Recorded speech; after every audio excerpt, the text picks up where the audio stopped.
Os pilotos sempre usam óculos escuros, e não é apenas questão de estilo. Eles são responsáveis por muitas vidas na aeronave, portanto precisam enxergar bem o tráfego aéreo, identificar todas as luzes, símbolos e marcações, bem como todos os botões e manuais, sem nenhum problema. É fundamental que tenham a saúde perfeita e, mais especificamente, a visão. Os pilotos podem fazer diversos exames todos os anos para confirmar que estão bem e capazes de continuar trabalhando. As pessoas com problemas de visão não se qualificam para essa profissão. Esse sentido é provavelmente a qualidade mais importante que esse profissional precisa ter. E ele deve cuidar dos olhos para mantê-la perfeita ao longo de toda a carreira. O problema é que não se trata de uma tarefa fácil. A radiação solar prejudicial que nosso Sol emite é filtrada pela atmosfera da Terra. Então a luz do Sol não é muito perigosa para quem passa a maior parte do tempo em solo. Mas ali no alto é diferente. Lá tem menos ar e a luminosidade é muito maior. A cada 30 metros de altitude, a radiação solar é 5% mais forte. Em média, as aeronaves voam a 10.700 metros. Isso significa que a qualidade da radiação UV é 1.750% maior do que em solo. E isso é muito prejudicial para a visão de qualquer pessoa. A grande quantidade de tempo que os pilotos passam no ar os deixa vulneráveis a vários problemas oculares. E qualquer problema pode lhes custar a carreira. Então, eles usam óculos de sol para proteger a visão. E estes devem ser da melhor qualidade, além de, obviamente, minimizarem o impacto da luz solar e resistir aos raios ultravioleta, proporcionando 100% de proteção. E não é permitido que sejam polarizados, já que a polarização pode impedir a visualização das telas do cockpit. O acessório deve fornecer a melhor clareza, diminuir a fadiga ocular e até mesmo minimizar a deformação da cor, para que os pilotos possam enxergar como se estivessem sem óculos. A decolagem e a aterrissagem são as etapas mais cruciais e perigosas de um voo. Para garantir a segurança de todos, as regras são especialmente rígidas. Uma delas é ativar o modo avião nos aparelhos celulares. A razão por trás disso é garantir que os sinais que eles transmitem não interfiram nos sistemas eletrônicos da aeronave e não bloqueiem a frequência do rádio. Você provavelmente já viu aqueles barulhos que as caixas de som fazem quando o seu telefone vai receber uma ligação e está perto delas. Esses sons são o que o piloto ouve enquanto se comunica com o controle de tráfego aéreo.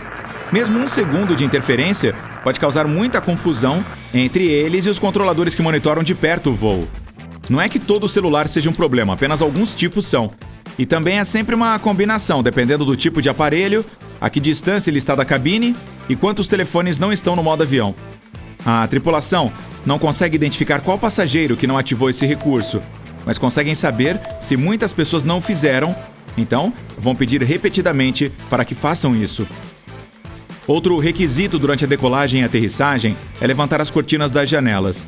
Não é novidade, isso também é feito para melhorar a segurança e serve para fazer seus olhos se acostumarem com a luz ou a escuridão lá fora. Caso aconteça alguma coisa durante momentos críticos do voo, todos poderão reagir e escapar mais rapidamente, o que é importantíssimo. Pelo mesmo motivo, as luzes são reduzidas, assim a iluminação será mais próxima da luz externa. Outra razão é que se as cortinas da janela estiverem abertas quando o avião está no solo, as pessoas de fora podem ver o que está acontecendo dentro. Por exemplo, se há fogo ou fumaça e exatamente onde. Dessa forma, é possível planejar melhor a evacuação. Os passageiros são solicitados a recolher suas mesas e endireitar os assentos para garantir que, em caso de emergência, todos possam sair o mais rápido possível. Você deve saber que sempre há 2 pilotos em um avião, e isso é feito por razões de segurança. Caso algo aconteça com o primeiro, o segundo assume o comando. A aeronave, obviamente, possui muitos sistemas automatizados, incluindo o piloto automático. Mas um avião é um sistema complexo e tudo isso deve ser monitorado e regulado. O segundo piloto permite um melhor planejamento e coordenação. Enquanto o primeiro controla e ajusta o piloto automático, o segundo monitora os controles ou se comunica com a torre de controle. Além disso, existem checklists para os padrões de segurança, e ambos devem garantir que eles sejam feitos em diferentes estágios da rota. Então, enquanto o comandante está focado no voo, o copiloto pode preencher o checklist e se certificar de que tudo está indo de acordo com o planejado.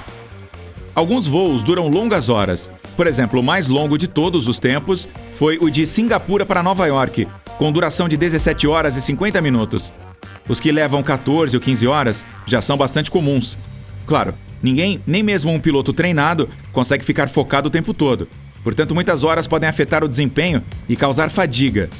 Por isso é importante que haja um segundo por perto para assumir. Algumas companhias aéreas têm até 3 deles voando nas rotas mais longas. Há uma cabine especial para um descansar enquanto os outros estão no controle.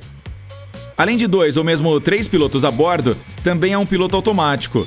Ainda assim, precisamos dos humanos, pois nenhum automático, mesmo o melhor que exista, pode substituí-lo. O automático que todo avião de passageiros possui só pode controlar o voo sob certas e bastante restritas condições. Nenhum deles é capaz de fazer a decolagem e o pouso por conta própria. Eles são feitos manualmente. O piloto automático é ativado após a decolagem e desativado antes do pouso. Em caso de falta de visibilidade, o comandante pode pousar usando um sistema de autoaterrissagem, que é capaz de pousar a aeronave de forma totalmente automática e cega, mas precisa de supervisão de um humano de qualquer maneira. O piloto automático é mais utilizado para que o humano não tenha que controlar o avião manualmente durante todo o voo, como quando você dirige de uma cidade para outra e tem que manter as mãos no volante o tempo todo.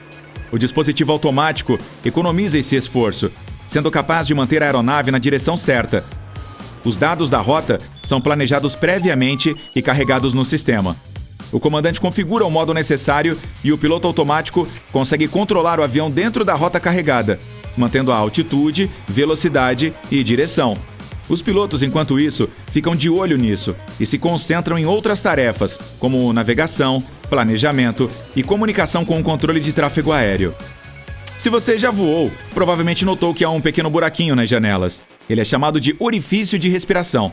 A janela de uma aeronave tem 3 painéis de acrílico e há um pequeno vão entre o externo e o do meio. É neste que fica o orifício de respiração, e ele existe para regular a diferença de pressão interna e externa. Dessa forma, o painel de fora pode lidar com a pressão. Se ele quebrar, o do meio, mesmo com o orifício, será capaz de manter a janela intacta. Além disso, esse furo evita que ela embace e congele. Sempre que um avião passa voando, deixa um rastro branco atrás dele. Lá em cima no céu, a atmosfera tem temperatura e pressão de vapor mais baixas do que o gás quente emitido pelos motores. Esse gás e a atmosfera fria se misturam e congelam, deixando um rastro. Trata-se do mesmo princípio de quando você vê a nuvem de vapor quente que sai da sua boca em um dia frio. Também é possível determinar o tempo lá fora pela aparência desse trilho. Se for fino e curto, o tempo está bom e a umidade é baixa. Mas se for espesso e longo, é um sinal de ar úmido e pode indicar que uma tempestade se aproxima. Além disso, aqui está um conselho de um piloto. Quando ele voa como passageiro, sempre presta atenção onde estão as saídas de emergência. E mais, conta com o número de fileiras entre o assento e a saída de emergência. Dessa forma, em caso de necessidade, consegue encontrar a saída facilmente, mesmo se não estiver enxergando. E faz isso apenas tocando nos assentos e passando o número de fileiras que contou antes.